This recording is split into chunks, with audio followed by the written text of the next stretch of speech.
Well, let's get to it. It's going to be very quick. There's three quick cases that we want to go through. The first one here, I think, is this canine. That's a very interesting educational component to it, because you have here a canine to canine bridge that was basically cemented. Both the distal abutments, the two canines on both sides, were non-treated. They were vital, if you will. But then, right immediately after the cementation process, both of them ended up having irreversible pulpitis, and they required root canal therapy. It took 3 months, actually. Yeah, 3 months. Cementation. So 3 months of cementation, probably the tooth was sensitive. Patient waited, and they had to kind of see maybe it recovers and so on. It never recovered. The tooth, both teeth remains sensitive, and endodontic therapy was required.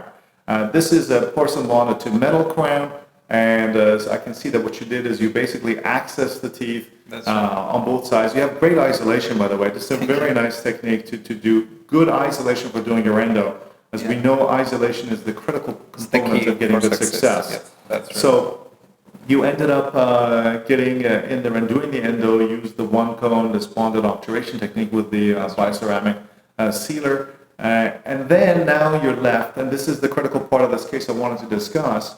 So the question that may come up here is that now that the endo is complete and you have the two axis preparations, why not just fill the whole opening here with composite? I mean, we all know that bonding composite works perfectly well. Well, the issue is that we know that bonding occurs very well to dentin. That's true. It doesn't, you can't bond composites with phosphoric acid and the regular bonding agent to porcelain. Yes. For that, what do we need? We need silanation. So we need to silanate the porcelain. And from what you explained to me about the process by which you went through, is that after the axis preparation was, well, after the case was completed and you cleaned out, you're ready to fill, what you did is you phosphoric acid etched the whole thing, including the dentin. Yes. And then it was time to silanate. Now, we know that the silanation requires protection of the dentin because the silanes that includes, formic acid and all these other special kinds of acids can clog your dental tubules that you've now already etched and are ready to bond to.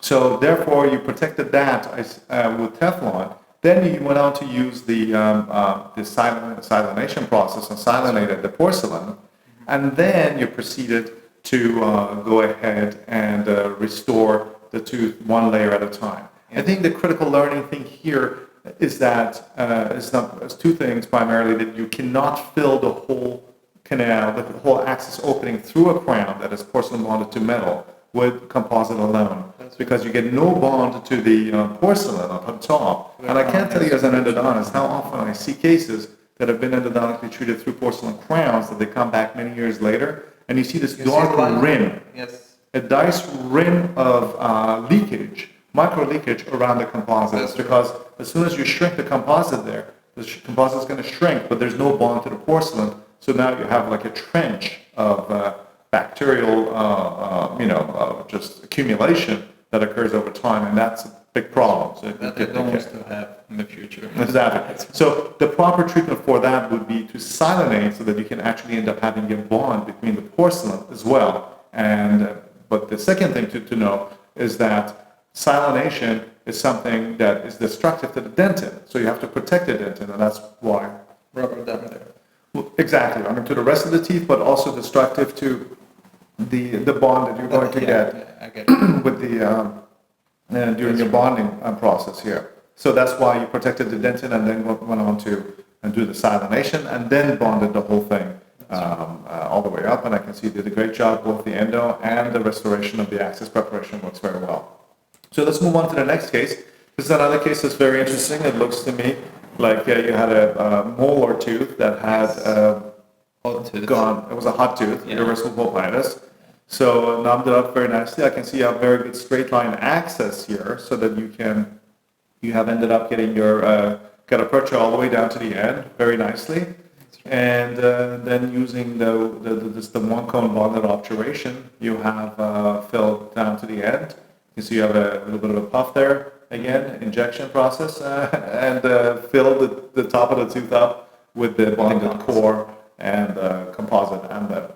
Okay, let's move on to the last case here. The last one I can see it's a mandibular right molar that you treated was a necrotic tooth that came in. I can see that you have a sinus tract that you traced. That's the correct thing to do every time you see a sinus tract. You have to trace it and take a radiograph to see where it goes. You found out that the source here is this tooth, lower right, first molar, and then you went inside the tooth, and what did you find? What I found here is one mesial canal and two distal.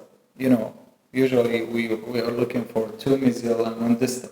Yeah. So in this case, I was like digging with my ultrasonic with a good vision control, but believe me guys, it's not enough to have a microscope if you are not having good background, anatomical background. So here I send the patient for the CBCT because guys, I don't want to miss canals. Yeah. Okay. So after, if you see here the X-ray, it's only one mesial and two distal. Yeah. So this is a tooth that's a little bit abnormal in its shape, but that showcases the use of a CBCT in a very nice and diagnostic way, so that you can, if you go in there and you have less than the number of canals expected, you can then take a CBCT as well to see if something is missing or not. It's important to make sure that you have the correct number of canals as expected, unless this is confirmed by the CBCT. So you took the CT and then you serially sectioned it in this axial manner to confirm that there was no additional canal. Then you had the distal canal, and I can see what you did is you fitted your cones, then disinfected them, and then fitted the cones, and then ultimately at the very end, you did your hydraulic condensation using biceramics, and I can see that you restored the teeth as well. So you're actually lucky because you both do the endo and restore the teeth at the same time, so it gives you a little bit of assurance there that the quality of restoration that comes in is adequate, because as we all know, the coronal seal of the tooth is just as important as the quality of endo. If you do good endo and you place a bad restoration up on top, then it's not going to do well.